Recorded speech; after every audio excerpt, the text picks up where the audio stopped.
Ian's volunteered today to have a chat to me about his career as a health and safety practitioner. He's a keen advocate for NEBOSH, actually, and we're very grateful for that. Ian's only very recently moved into a new role, Action for Children, which we'll talk about in a moment. I'm certainly interested in how he's managed to get his head around crisis management within the care, social care setting.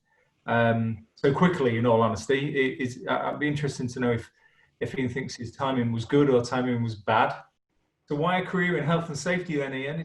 I suppose the principles of keeping your biggest asset for any organisation safe is kind of a morally rewarding feeling, and I enjoyed that. I liked all of the challenges that came in with it as well. You know, the negotiations, the communications, the attention to detail, the problem solving, all of those type of things that that it challenges you. And I suppose I'm pretty sure I can speak for many other practitioners out there that, you know, no one day's the same, and that's one of the things I like. There's no real monotony.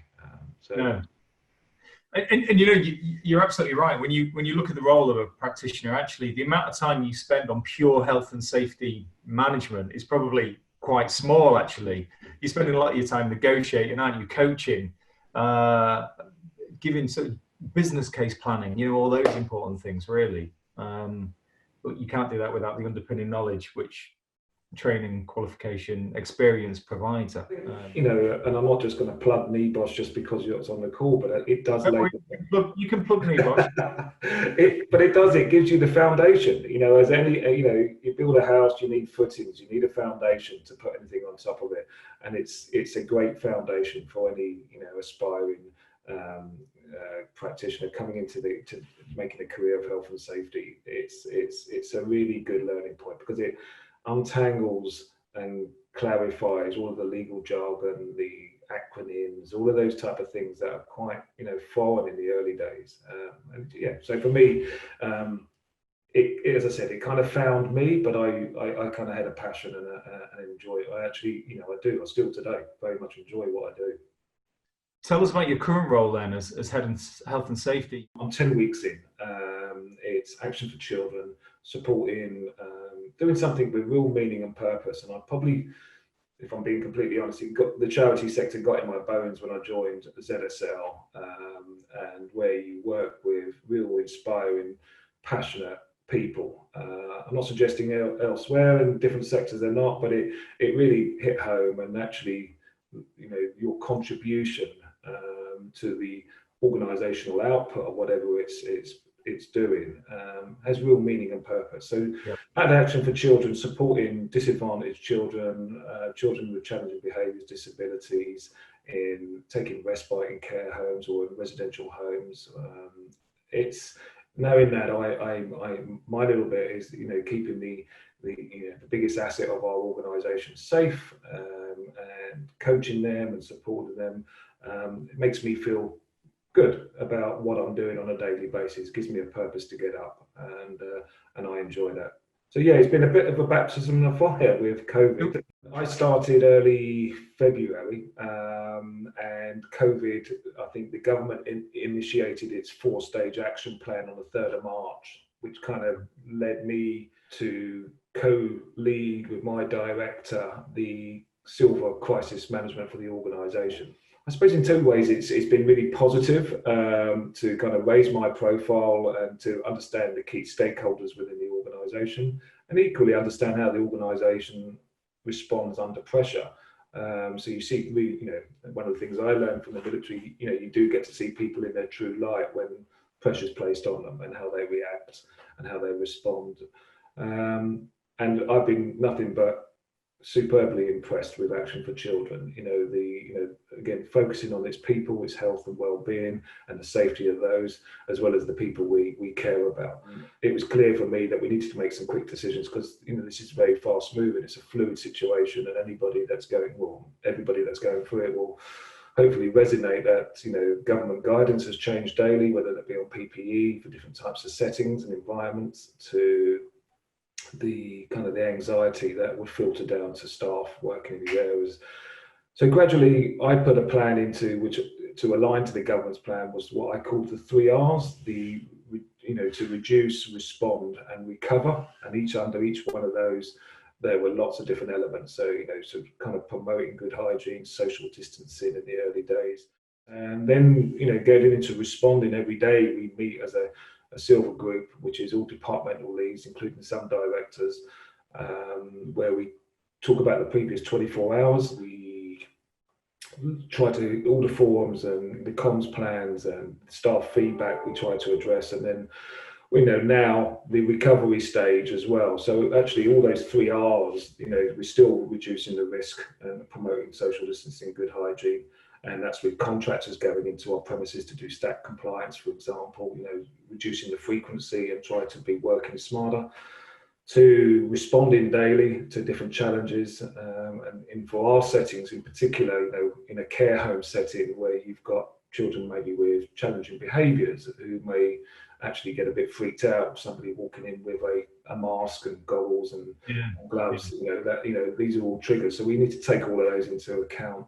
And also the recovery stage, because taking advantage of the government compensation furloughing scheme as well, like many other organisations have done. So all 3 of those key themes that we put together are now running in unison at one time. But at the beginning, it was all about the reduce, how we were responding, and now we're looking at our financial and the furloughing staff, etc., and how we're going to recover to be in the strongest position as possible. You mentioned that you're working directly with the director now, so you've got access to some expert advice within the organisation. And I know when we've spoken historically, some of the examples you gave from your time at the Zoological Society, hopefully I'm phrasing that right. I think you refer to it as... You're right, Zoological Society, but ZSL is the... ZSL, yeah. So that's what, London Zoo and Whipsnade Zoo? Yeah, and it's a conservation, science and research organisation that's, based in 9 countries overseas with lots of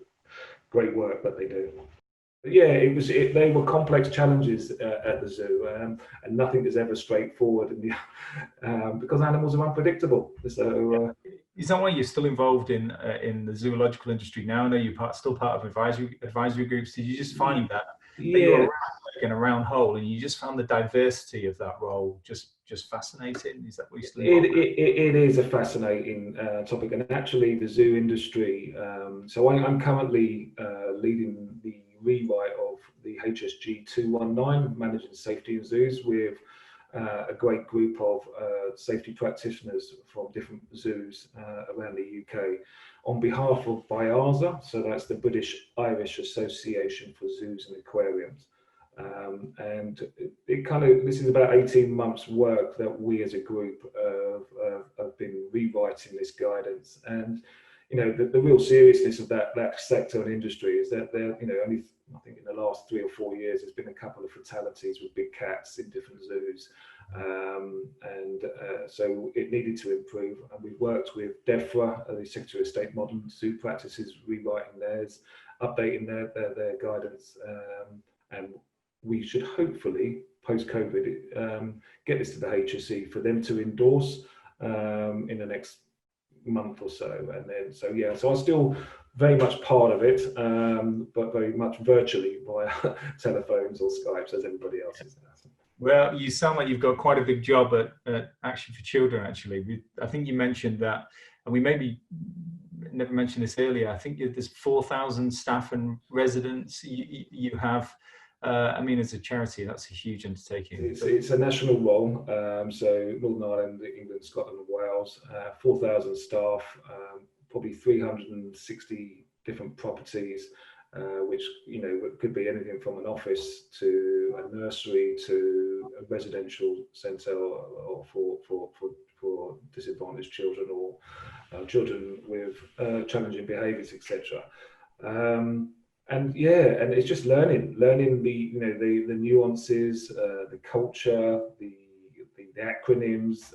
I've never worked with Ofsted, as it will CQC, and suddenly now I need to understand different powers and regulators, and Northern Ireland and Scotland and Wales will have different fire legislations, and so it's all good, and that's that continual improvement about challenging yourself and just continually learning. So. Well, that brings us really nicely to sort of the end of the interview, really, Ian. And I asked you to think about 3 top tips for either aspiring practitioners or what you've learned? And I wonder if you just share those with us. I've kind of always said, stay humble, never become complacent, and remember every day's a learning day. For me, you know, and that, I think that's never more prevalent in today with COVID, you know, because it's such an unknown situation. I suppose the biggest one is always be approachable, you know, allow people, you know, supporting people, engaging people, don't be a closed book. So be approachable. That's probably got another one. And now I always say, try to find humour, you know, and that's again probably stems from my army background. Whenever there's an adverse situation, we would always laugh and try to make a joke of it, just to kind of keep that morale up. So yeah, try to always look positive. Yeah, no, thanks for that, Ian. I think that's good advice, really, isn't it? You know, you can, I think, as you've illustrated throughout while we've been talking, there's this wealth of knowledge, information that you can get from talking to people, and people aren't going to open up to you if they feel that you're, you know, either not responsive to it or you're an intimidating character. And certainly the best practitioners I've ever worked with or have mentored me have been those ones who just really like people, you know, and they want to learn from them and get the best from them, and it can make work a joy as well, can't it? You know. Thanks ever so much for your time today. That's great. Thank you, Matt. I appreciate the time. So no, and you know, keep up the good work, and I'm sure I'll see you when we come out of this lockdown. Nice one. Thank you very much. All the best. Bye-bye.